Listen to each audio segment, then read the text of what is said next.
Hello, everyone. It's time for Julie's Jewels. I can tell I'm getting more comfortable with this because I'm not dressed up at all. My hair is gross from my morning workout, hence the clip.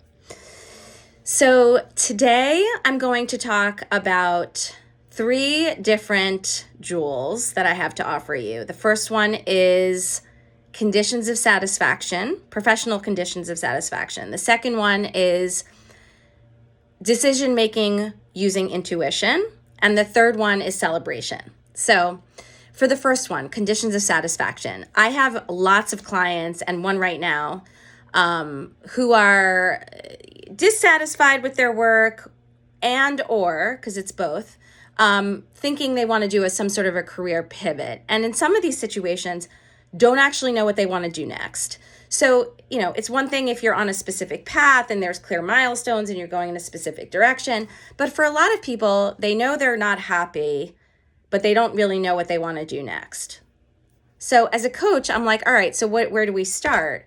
One of the tools that I use with my clients is, or exercises, is conditions of satisfaction to help bring some clarity. One of the blessings of not knowing what you want to do is you could potentially do a lot of different things. That can also be a curse. Well, how do I position myself for an opportunity? My one client I'm thinking of in particular is in a job. She's not like miserable. There's no urgency to leave. She has another job internally that she's considering, but she doesn't know whether that job brings her closer to what she wants because she hasn't really thought about what she wants. So conditions of satisfaction is like a holistic picture of what it is that you're looking for in your job. And I'm not just talking about comp and location and how often you have to be in the office. I'm talking about what are you doing? What are your responsibilities? What is the ethos of the organization? Is it mission driven? What does the organization do as a whole? What are the growth opportunities available to you? Basically, soup to nuts. What does your ideal professional role look like?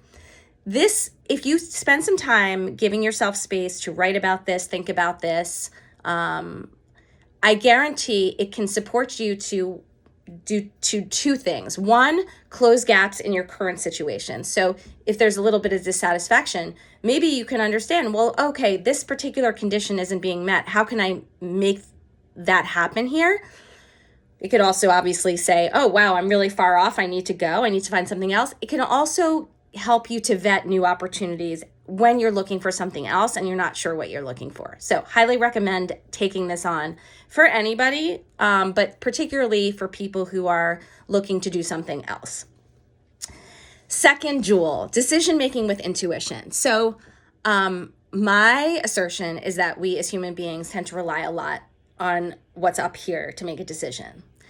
Think pros and cons list, opportunity cost, ROI, like word salad, right?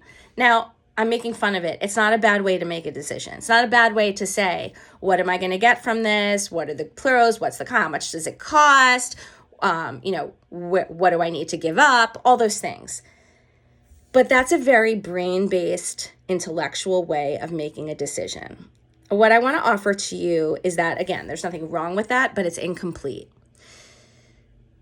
I think we need to bring more intuition into a conversation about whether you're making a decision on something, particularly when it's something big that will consume time, energy, and money, your finite resources.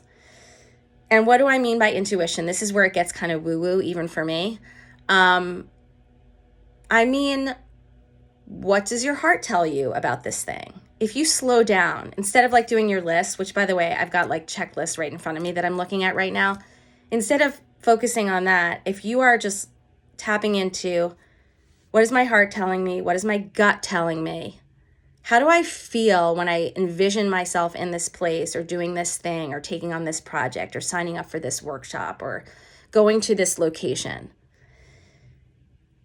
You may get a lot more insight that will round out the experience. So you can get to first of all, there's no right or wrong answer necessarily on some of these decisions, But what I will tell you is if you lean into your intuition, you are more likely to arrive at a decision that is aligned with who you are, with what you stand for, what your values are, what really brings joy to your life. I'm going to give you a silly example. I'm talking way too much today, but it is what it is.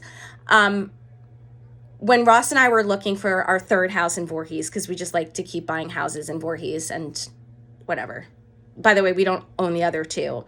We just have lived in 3 different houses in Voorhees. When we were looking for our last home here where we live, we looked at a lot of different houses. We had some idea of what we wanted. We did like the cost benefit, pros and cons. The first house we saw, I had this like energetic pull. I can't even really explain it. I was like, and by the way, this house was a mess. Sorry to the prior owners, but it was like not in good shape. So some of the walls were like not the right color. Like the downstairs was painted fire engine red and had like a black and white checkered floor. I was like, I'm going to have a seizure. I kept coming back to this house in my mind. And literally we kept coming back to the house. My gut, my heart was telling me this was our house. I can't explain it any other way. Anyway, we have been here for many years and I love my house. This is what I mean. This non-quantitative, like insight-driven intuition that offers so much wisdom around big decisions in your life. Lean into it more. The last thing I want to talk about is celebration. We are wired for negativity as human beings. We have a strong negativity bias. We tend to catastrophize. We tend to look for pitfalls. This comes from our ancestry when we were cave people and there were real dangers in the world. And there's reasons to feel this way and live life this way. But what it means is that we have to bring some intention to balance out that negativity bias in order to have a more satisfying, joyful life. And I think one of those ways is to intentionally create celebration around things that are worthy of celebration. So I'm talking about milestones. Like I'm going to be 50 in June. And I am going to have a party. And that's my celebration. And by the way, it's not necessarily predictable for me that I would do a party. But I decided, you know what?